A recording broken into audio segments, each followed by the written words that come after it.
Bonjour, j'espère que vous allez bien. Bienvenue à la 5e vidéo de révision du module méthodologie de recherche 1. Voilà. Donc, dans les vidéos précédentes, qu'est-ce qu'on a vu? Donc, pour suivre l'enchaînement.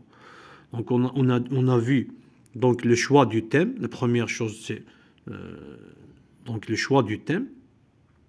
D'où viennent les idées ou l'inspiration pour le chercheur pour qu'il choisisse un thème par rapport à un autre. On a vu donc plusieurs sources d'inspiration, comme l'imagination,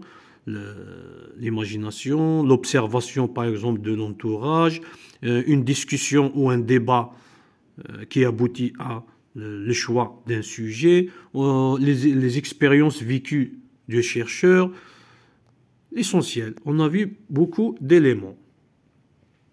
À part ça, on a dit toujours dans le choix du thème, le chercheur doit aussi prendre en considération des paramètres de faisabilité. Donc, est-ce que c'est possible donc d'entamer une recherche concernant ce thème? Donc, ces paramètres de faisabilité, on a vu aussi plusieurs paramètres. On peut citer ici juste pour rafraîchir la mémoire. Donc, le temps possible. Est-ce que le chercheur a le temps nécessaire pour réaliser sa recherche? Est-ce qu'il a les moyens techniques et financiers pour réaliser cette recherche? Est-ce qu'il a l'accès à l'information, aux informations nécessaires? Est-ce que c'est facile d'accéder à aux informations nécessaires pour sa recherche? On a vu tout ça en détail un peu, etc. Après cette étape, après le choix du thème, on a vu la première étape dans la démarche scientifique. On a dit, on répète qu'on est en train de suivre le schéma de la démarche scientifique présenté par Raymond Cuvet et Van Locke Copenhaut. Donc la première étape, selon ces deux auteurs, c'est bien la question de départ. On a dit que la question de départ doit respecter 3 critères. Donc la clarté, la faisabilité et la pertinence. On a dit aussi que cette question de départ, c'est le premier fil conducteur, c'est le premier pas que le chercheur doit faire pour concrétiser, pour commencer réellement sa recherche. On a dit aussi que la question de départ n'est pas définitive. Donc on peut formuler une question de départ et ensuite, dans l'étape suivante, on peut s'apercevoir de quelques, par exemple, lacunes ou de quelques éléments qu'on ne connaissait pas avant, et on peut revenir à la question de départ et la reformuler, la corriger ou l'ajuster, etc. Voilà. Donc la deuxième étape de la recherche scientifique, on l'a vu aussi, c'est l'exploration. On a dit que les 3 éléments à retenir dans l'exploration, ce sont quoi? Ce sont premièrement les premières lectures. C'est l'exploration théorique. Ici, on veut savoir quelles sont les études antérieures faites concernant notre thème de recherche, directement ou indirectement.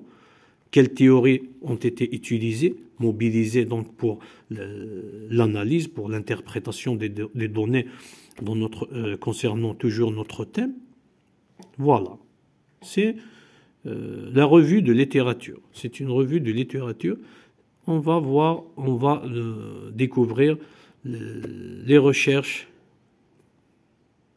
faites auparavant sur notre thème de recherche. Aussi, on a dit qu'il y a une documentation grise qu'on doit, premièrement, on doit consulter toujours des ouvrages scientifiques, des articles scientifiques, dans des bibliothèques en ligne ou physiques, dans les revues scientifiques, surtout spécialisées. Ça va nous aider, ça va aider énormément le chercheur. On a dit aussi qu'il y a un autre type de document qui, des fois, qui n'a pas le caractère scientifique, qui est appelé la documentation grise. On a dit que cette documentation grise nous donne des informations, même si elle n'a pas le caractère scientifique. On a dit on a donné des exemples sur cette documentation grise, on a dit comme l'organigramme dans une organisation, comme les statistiques et les données de l'université concernant, on a dit, les étudiants qui s'absentent, etc. Voilà. Comme des notes par exemple, ou des PV, des PV de réunion de l'université ou dans une entreprise, etc. On a dit l'essentiel que ce sont des documents dont on peut tirer des informations utiles pour notre recherche, mais ils ne sont pas des documents scientifiques, ce ne sont pas vraiment des recherches ou des ouvrages scientifiques, mais ils sont très très utiles pour déjà cerner, pour comprendre, pour avoir une idée, une bonne idée sur le phénomène qu'on va étudier ou sur notre thème de recherche. Ensuite, on a dit aussi qu'il y a toujours dans l'exploration, dans l'étape de l'exploration, on a les entretiens exploratoires qui sont tout simplement l'exploration du terrain ou exploration empirique. On a dit que ces entretiens doivent être libres au maximum. Le chercheur doit laisser donc l'avantage aux interviewés pour essayer donc en quelque sorte de confronter sa question de départ déjà au terrain et voir est-ce qu'elle est compatible, pour essayer donc peut-être de s'apercevoir de quelques aspects concernant sa recherche, mais qui ne figurent pas dans les premières lectures. On a dit qu'il y a beaucoup de critères ou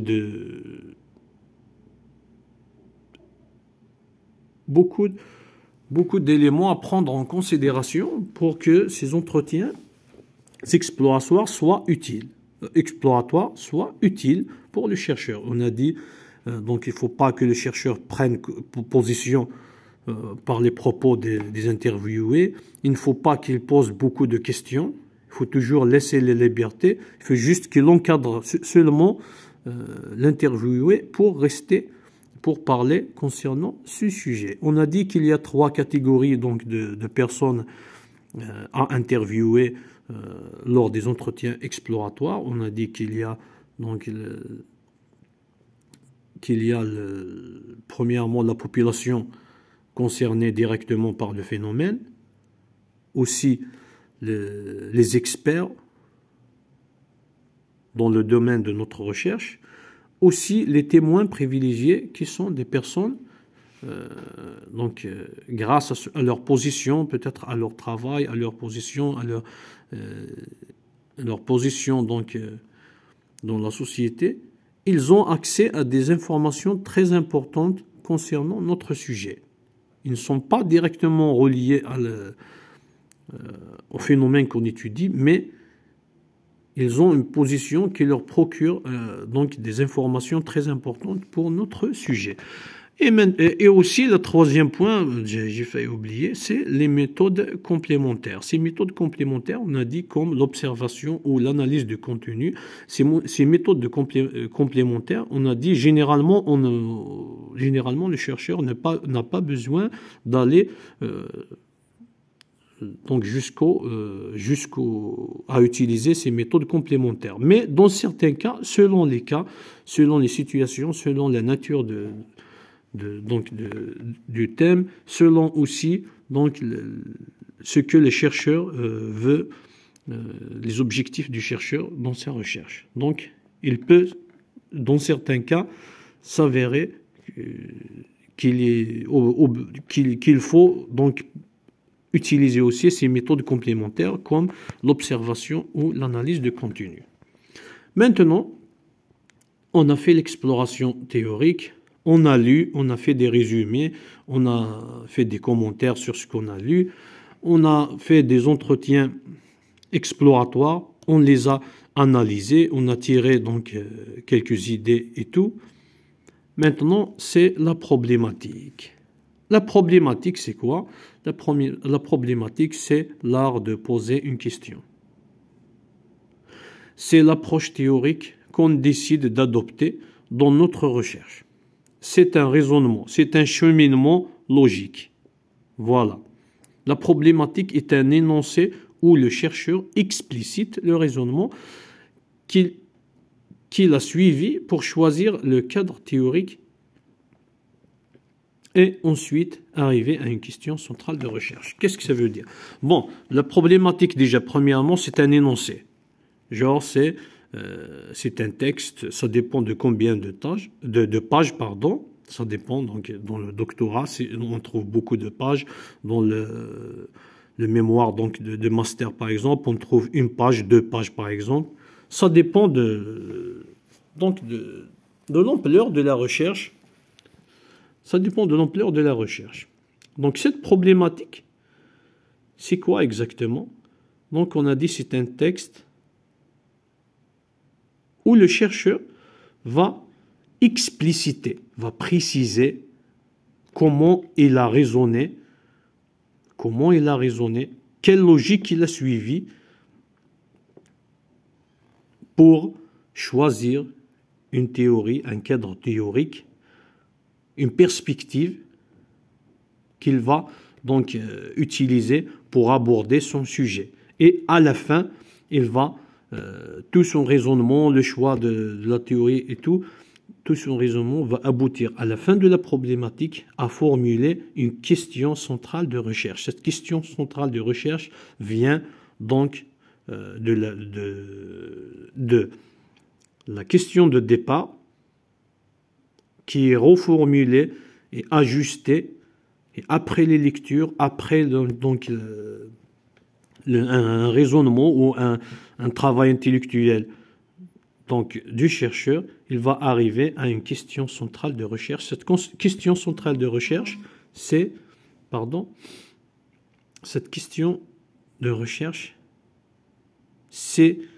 la base pour donc élaborer des hypothèses et continuer les autres étapes de la démarche scientifique.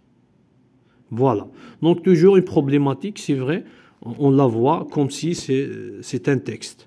Mais en réalité, c'est quelque chose de très très compliqué. C'est quelque chose qui demande un travail, un grand travail. C'est quelque chose qui n'est pas, la problématique ne se fait pas de la même façon par plusieurs. Donc, ce n'est pas quelque chose de précis à suivre, donc des étapes comme ça. Pour expliquer ce point, une fois un enseignant m'a dit il suffit de consulter la problématique, par exemple, d'un chercheur pour savoir directement sa réflexion, son niveau, etc. C'est très difficile donc de problématiser un problème, de commencer par un problème, par un thème de recherche et de construire une problématique. Une problématique, c'est un travail intellectuel. C'est un travail intellectuel. C'est pas une simple rédaction d'un article ou je ne sais pas de quoi. On va voir pourquoi. On va voir pourquoi maintenant. Cette problématique, donc comme on a vu, se compose de 2 temps. On a 2 temps. Donc avant, dans les versions ou dans les premières éditions du manuel de recherche en sciences sociales, on parlait de 3 temps. Mais après, maintenant, on parle de 2 temps directement. Voilà. On va voir c'est quoi ces 2 temps. Donc le premier temps, c'est faire le point. Le deuxième temps, c'est donner une problématique. Voilà. Bon, le premier temps, faire le point. C'est quoi faire le point? C'est dégager les théories, présenter, expliquer brièvement, analyser, comparer les points communs et les différences. Les points communs et les différences des théories. Voilà. Qu'est-ce que ça veut dire? Donc, dans un premier temps, dans la problématique, on doit trouver, donc le chercheur, ou comme nous, les étudiants, les chercheurs débutants, donc on doit trouver une mise à plat, voilà, une mise à plat des théories. Donc il va donc nous expliciter les théories, les cadres théoriques qu'il a trouvés dans ses premières lectures. C'est première lecture, pardon. Donc, quand il a lu, ce chercheur, quand il a fait l'exploration théorique, quand il a lu les différents ouvrages, donc, il a constaté, il a trouvé plusieurs perspectives, plusieurs donc réflexions, plusieurs théories que des chercheurs ont utilisées pour aborder son sujet, directement ou indirectement. Donc ici, il va faire le point. Il va faire le point comment j'ai trouvé, il ne va pas dire j'ai trouvé, mais il va dire la théorie, par exemple, la première théorie a... donc on va faire un exemple. C'est mieux de faire un exemple. Voilà, un exemple. Voilà, l'exemple qu'on a vu en classe, c'est le choix de la profession chez les étudiants. Je ne me souviens pas exact, c'est pas exact, mais l'essentiel, c'est le choix de profession. Donc, par exemple, si notre thème porte sur le choix de profession, par exemple, chez les jeunes Algériens ou chez les étudiants, etc., faire le point, qu'est-ce qu'on va trouver dans une problématique, le premier temps de la problématique de ce thème. On va trouver, par exemple, on va trouver, pour le premier thème, par exemple, pour le premier courant qualifié d'holiste, on constate que c'est comme ça qu'on trouve dans une problématique concernant ce sujet. On a dit comme le choix de profession. Dans le premier temps, on va trouver, donc, pour le premier courant qualifié d'holiste, on constate que l'individu est passif. Ça veut dire c'est la société qui exerce des contraintes sur l'individu pour qu'il choisisse donc une profession. Ainsi, il ne faut pas reproduire, il ne fait pas reproduire la valeur de la société.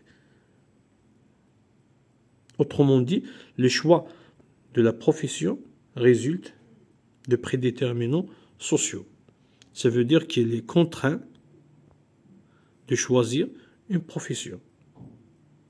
Il y a des valeurs, il y a des normes qui le poussent à choisir une telle profession par rapport à d'autres. Ici, par exemple, on choisit la théorie de Pierre Bourdieu, le capital social. Donc c'est le capital social. On dit par exemple que c'est le capital social qui détermine le choix donc des jeunes, le choix des professions chez les jeunes. Voilà. On continue toujours d'en faire le point. On dit au contraire, pour le courant qualifié d'individualiste, à l'exemple de Raymond Boudon, on dit que le choix des professions chez les jeunes se fait d'une manière rationnelle. Donc ce jeune, cet étudiant, va calculer, je vais gagner quoi, j'ai quoi comme ressources, j'ai quoi comme diplôme, je vais gagner quoi si je choisis cette profession ou je choisis l'autre. Je choisis quelque chose de difficile, je choisis quelque chose, non, de facile, mais où il y a un bénéfice, où il y a un salaire plus motivant, etc. Donc, on dit au contraire, dans le courant qualifié d'individualiste, à l'exemple de Raymond Boudon, donc Raymond Boudon, soi-disant, on l'a trouvé dans les premières lectures.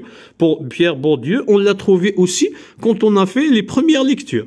Voilà, c'est ça. Donc on dit que, selon Raymond Boudon, donc il y a une rationalité donc de l'acteur. Donc l'étudiant fait ses calculs et il se dit voilà pourquoi par exemple je vais choisir ça.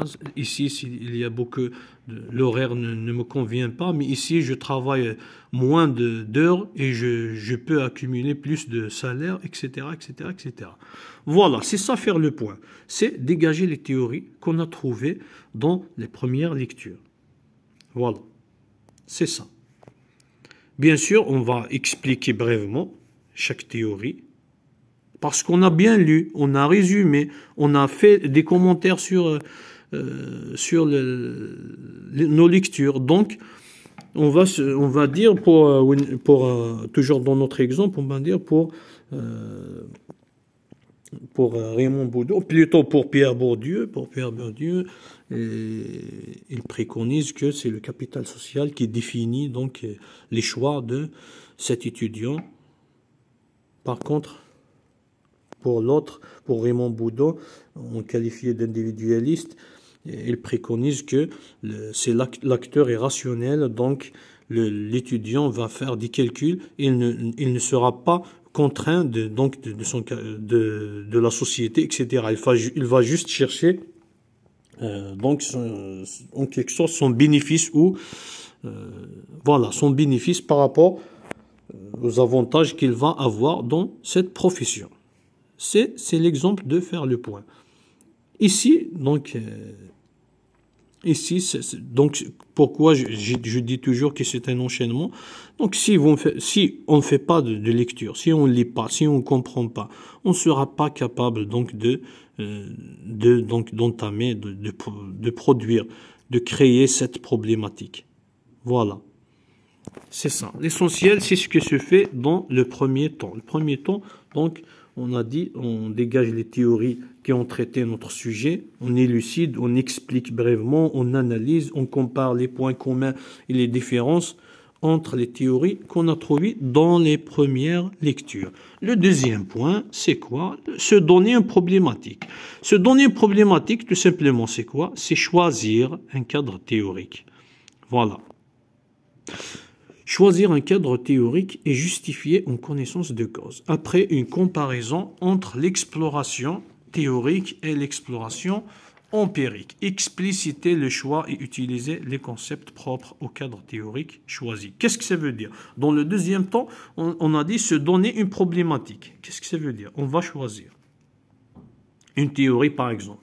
On dit qu'on va choisir, toujours dans notre exemple, on va choisir la théorie de Raymond Boudon. Voilà. On va choisir la théorie de Raymond Boudon. Pourquoi? Parce qu'on a trouvé deux théories. C'est toujours, je répète, c'est juste un exemple, genre pour expliquer l'idée. Voilà. Mais généralement, c'est un peu plus compliqué. L'essentiel. On choisit la théorie de Raymond Boudon, où l'acteur a une rationalité, il va chercher, il va calculer ses coûts et les bénéfices qu'il va avoir. Voilà. Donc ici, on doit expliciter, on va préciser et dire ou expliquer donc d'une façon claire pourquoi on a choisi ce cadre théorique. Pourquoi on a choisi Raymond Boudon? Pourquoi on l'a choisi? Parce qu'on a trouvé deux théories. Voilà.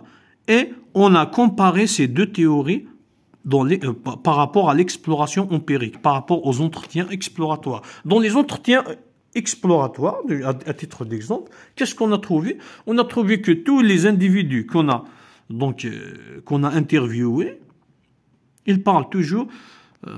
Si vous dites, parle-moi de la profession que vous allez faire d'ici la fin de votre formation, je ne vais pas faire n'importe quoi. Et il faut que je prenne du temps pour choisir. Pourquoi? Parce qu'il y a des métiers difficiles, il y a des métiers où ne sont pas rentables, où je n'aurai pas de promotion, etc. Je ne vais pas me développer, donc je ne vais pas me lancer dans une entreprise pour être comme ça, dans un même niveau pendant 20 ans. Voilà, l'autre dit, voilà, pour moi, celui qui me paye le plus, je vais travailler, point, à la ligne. Donc, tous les propos qu'on a trouvés dans l'exploration empirique, dans les entretiens les entretiens exploratoires, ils ont en quelque sorte, ils sont proches, beaucoup proches de la théorie de Raymond Boudon que de la théorie de Pierre Bourdieu. Donc, c'est ça. Donc, on dit, dans le second temps, le deuxième temps, on dit qu'on a choisi la théorie de Raymond Boudon. Pourquoi? Parce qu'elle paraît le plus adaptée par rapport à notre population d'études, par rapport à nos entretiens qu'on a fait, les entretiens exploratoires. C'est ça, se donner une problématique. Voilà, c'est choisir en connaissance de cause et justifier, donc bien sûr, notre choix. Donc normalement c'est ça. Donc juste pour petit récapitulatif, donc on a deux temps dans la problématique. On a dit dans le premier temps de la problématique, c'est faire le point des problématiques possibles, des problématiques déjà existantes, des théories qui ont été utilisées dans les études antérieures, qu'on a trouvées dans nos premières lectures. On va les classer, les comparer, chercher les différences, de différentes approches, chercher les points de convergence et les points de divergence, les points en commun et les points donc qui font la différence entre les différentes théories. Le deuxième temps, on a dit se donner une problématique. Se donner une problématique, c'est quoi? C'est choisir un cadre théorique et justifier notre choix. C'est expliciter, c'est expliquer clairement et avec précision quel raisonnement on a suivi pour choisir une telle théorie par rapport à une autre. C'est généralement comparer ce qu'on a trouvé dans l'exploration théorique, dans les premières lectures, et ce qu'on a trouvé dans les entretiens exploratoires. C'est aussi faire valoir la pertinence du choix par rapport aux objectifs de la recherche. Donc le chercheur va nous expliquer pourquoi il a opté pour une théorie, parce qu'elle est plus adaptée premièrement à sa population d'études. Il va aussi nous expliquer pourquoi elle est utile pour arriver à ses objectifs de recherche. Voilà. C'est en grosso modo tout ça. L'essentiel, après ces deux temps, à la fin du deuxième temps, donc le chercheur doit formuler une question centrale. Elle est appelée aussi question spécifique de recherche. Cette question, on peut utiliser donc des concepts de la théorie choisie pour formuler cette question centrale. Depuis cette question centrale, donc ensuite on va émettre une ou plusieurs hypothèses et qu'on va développer dans la vidéo précédente, dans la vidéo prochaine, Inch'Allah. Voilà. Donc j'espère que cette vidéo était utile. Donc on continue dans la prochaine vidéo. Je vous souhaite bonne chance. Merci.